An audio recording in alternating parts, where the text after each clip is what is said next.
Salam alaikum wa Sénégal. Salam alaikum plus particulièrement la population de la commune de Ross Béthio. Taf the best avec la terre promise moo leen di féliciter si victoire bi ngeen am le 24 février 2019 63,48% pour Benno Bokk Yaakaar. Félicitations encore, mention spéciale pour la population. Di féliciter aussi notre président son excellence monsieur Macky Sall démb bi ñuy joxe délibéré di joxe résultat provisoire yi mu génn ci premier tour avec 58,27%. ñu lay wax rek monsieur le président félicitations et di la ñaanal aussi mandat bi mu jig la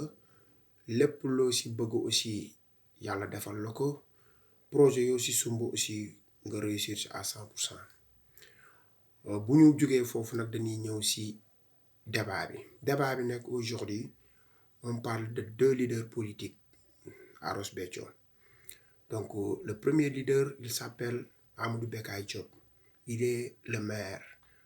de la commune de Ross Béthio, apériste la. L'autre il s'appelle Mansour Ndiaye, le président Dolay Yaakaar. ñu àndoon ci liggéey Benno Bokk Yaakaar di jàppale président pour mu am ndam yàlla def na ko yàlla may ñu ndam bi ñu yàlla mayee ndam nag le maire Amadou Bekay Diop def na point de presse am félicité la population de la commune de Ross Béthio xamal na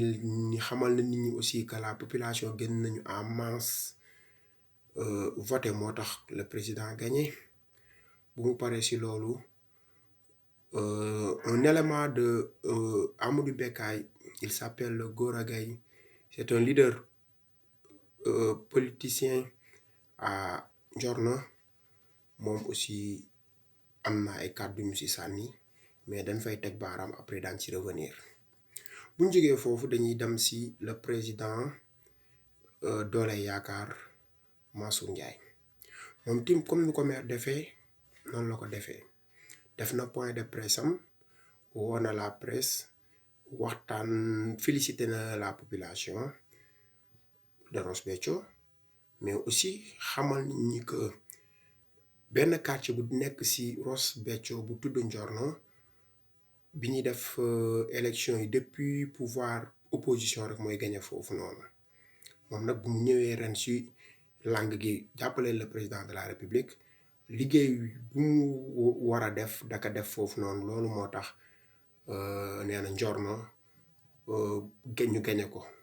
aussi élection yi moo tax Njorno pouvoir da ko gagné bi mu waxee loolu donc Gora Gaye le leader politicien à Njorno moom tim foofu noonu d'accord ci parce que dafa xamal nit ñi que foofu noonu tey ji Njorno liggéey bi ñoom ñëpp ci nekkoon doon ko liggéey ba yàlla may leen ndam de Mansour rek moo fa dem moo tax mais ñoom xale yi dañ fa nekkoon aussi di jaayante di sensibiliser les gens ba gars yi accepter liñ leen wax ñu mën a ñëw votel Macky Sall. donc dama jàpp ni yooyu yëpp amul sens quand même parce que c'est Ross Béthio qui gagne bu gagné amee c'est le Sénégal qui gagne c'est Macky Sall qui gagne parce que moom lañ doon wutal bon foofu noonu jarul ay maa def lii moo tax kii gagné non parce que dama jàpp ni bu fekkoon tendance yooyu la ñuy def rek pourtant Ross Béthio centre il a 7 bureaux de vote depuis 2012 bi ñu nekkee pouvoir ba léegi kenn élection yi ñu fi mës a organiser monsieur Amadou Bekay Diop da koy gagné APR day gagné foofu mais pourtant kenn du ci vanté wu ñun ñi nekk fii nekk ay leader duñ ci vanté wu di wax non ñooy gagné non dañu xam ni bu ñu booloo rek Sénégal Ross Béthio mooy gagné Sénégal mooy gagné rek dañuy ànd rek ñu jàpp nekk benn. foofu noonu aussi fokk ma fàttali nit ñi tim le président Mansour Ndiaye bi ñuy fal le président de la République 2012 coalition boobu monsieur Mansour Ndiaye mi ngi ci woon ndax jamono yooyu aussi politique PDS moo fi tegoon tànk bu fi tegee tànk opposition bi amuñu woon doole boobu ay réew mooy fi nekkoon ay PS ay ñoom doole yaakaar Mansour Ndiaye ak ñeneen su ma limee damay jum. Donc bi ñu ñëwee góor gi yéen a gën a xamoon nu mu demee woon 2012 Abdoulaye Wade bañ a wàcc les politiciens opposants dem créer seen mouvement M23 mouvement M23 boobu ñu ko créer ñun jamono yooyu ñun ñoo doon les jeunes politiciens ici à Ross Béthio jeunes opposants politiciens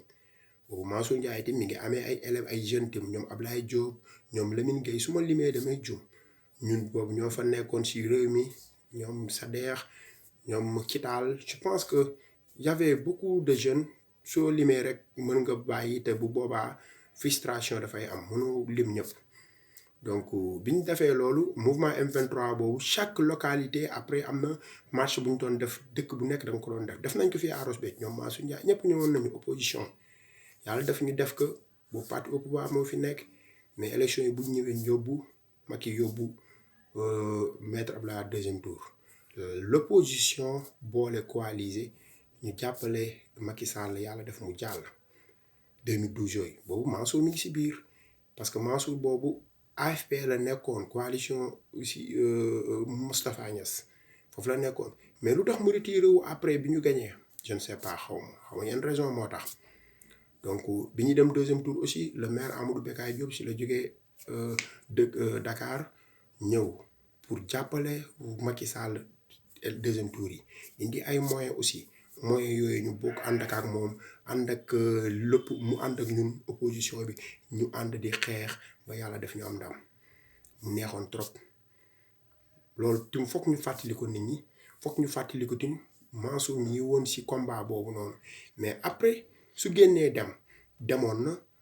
boo mu demee yoon ak élection yi ñu doon passé fii yëpp dañ ko doon gagné parce que je ne comprendre mu demee mais bi mu ñëwaatee encore si Macky Sall tim gagnéwaat na bon sant yàlla bu mu njëkkee ñëw 2012 gagné nañu bu mu ñëwaatee encore gagné nañu Amadou Bekay bu mu fi nekkee tim dañu gagné élection yi ñu def donc koy gagné dama jàpp ni c'est Ross Béthio qui gagne c'est le Sénégal qui gagne loolu du problème lan la ñu war a lijjanti ñun à Ross Béthio man instant bii damay lancer benn appel dama bëgg ñu fédérer les politiciens fokk ngeen fédéré wu loolu moo gën ci xiiroo beeg ngaayoo bi ku nekk di xëcc fii dama leen di xamal benn affaire gis ngeen Ross Béthio dañoo yeewu léegi Ross Béthio dañoo yeewu trop sax ci politique bu njëkk da nga daan gis sa copain mooy nekk politicien nga ànd ak moom bu demee rek nga dem mais léegi gars yi defatuñ yooyu xamal ni yow mi mënu leen ànd yéen ñaar damay dem fii moom mu dem fële bon donc tey muy le maire Amadou Bekay Diop liggéey nga ñu gis ku xipp sa bët rek ni Ross Béthio Bekay def fi dara dangay wax lu la neex du question dama lay faral wala mais dëgg la def nga ñoo ngi xipp suñu bët di gis mais tim boo defee am na lu des loolu aussi da ngay fexe mottali ko mu mat parce que tey bi fi président ñëwee ni ñu bëri ñoo ngi naan Bekay ñoo waxoon ni mu ni président stade bi yaa ñu defar stade neen nu stade bi sax parewul nga naan suñu yaa ñu defal suñu stade li gars yi d'après li gars yi wax xaw ma yoon noo ko waxee noo ko formuler mais ñoom dañ ni seen maire taxaw na di wax ni kat président stade bi pare na te stade bi parewul donc man je ne sais pas mais yooyu yëpp nañ ko teg fële yow fexeel suñu stade bi nga diggee woon gars yi nekk suñu defar ko mu pare Ross Béthio mooy gagné bu boobaa loo yi aussi nga fexe jàppale ñu si loo yi def pressing gars yi génnee loo yi joxe ko bu ñu demee si beneen côté bi muy Mansour Ndiaye aussi Mansour Ndiaye tim jàmbaar la parce que tim mi ngi def ay jéego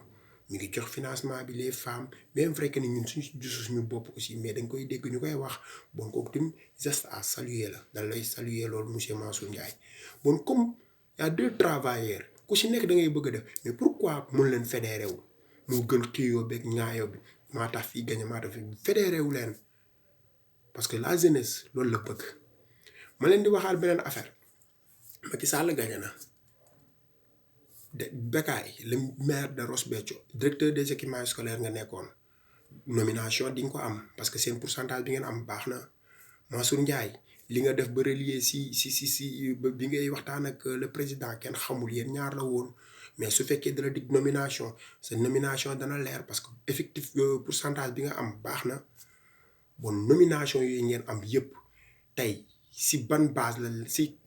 la leen ko joxee foog ngeen xam ni c'est à Ross Béthio la base de Ross Béthio la leen joxee nomination yooyu parce que soo leen demoon beneen dëkk di fa compétir day metti mais da ngeen ñëw Ross Béthio mooy seen base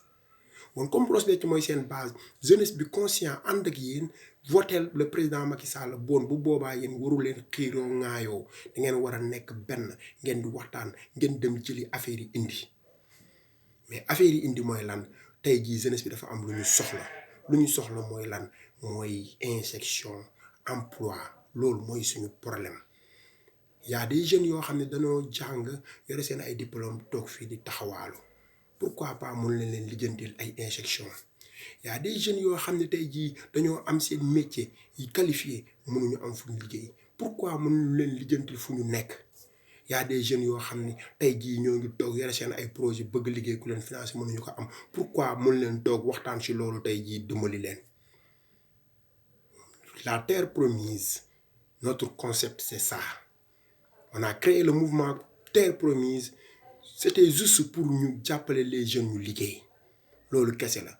c'est un mouvement politique képp koo xam ne acteur de développement bi da ngay politique suñ ñëwee wax la suñ lii la ñu bëgg injection nga jàppale booy ñu liggéey booy yëpp ñoo ngi si jeunesse bi yëpp ñoo ngi si ginnaaw mais suñ la waxee defoo aussi dañuy téye seen loxo te bu boobaa aussi amul les mains baissées les mains croisées bu boobaa daañ taxaw révolté wu wan leen carrément que lii da ngeen ñu ko war defal parce que lu ñu moom da ngeen ñu ko war defal bien vrai que ni dëkk bi yéen ngi fiy def mais injection dafa des ni xale yi liggéey dafa des si loolu ngeen war a liggéey si loolu ngeen war a liggéey de la terre promise loolu mooy objectif am fexe jeunesse bi liggéey surtout ça loolu fexe jeunesse bi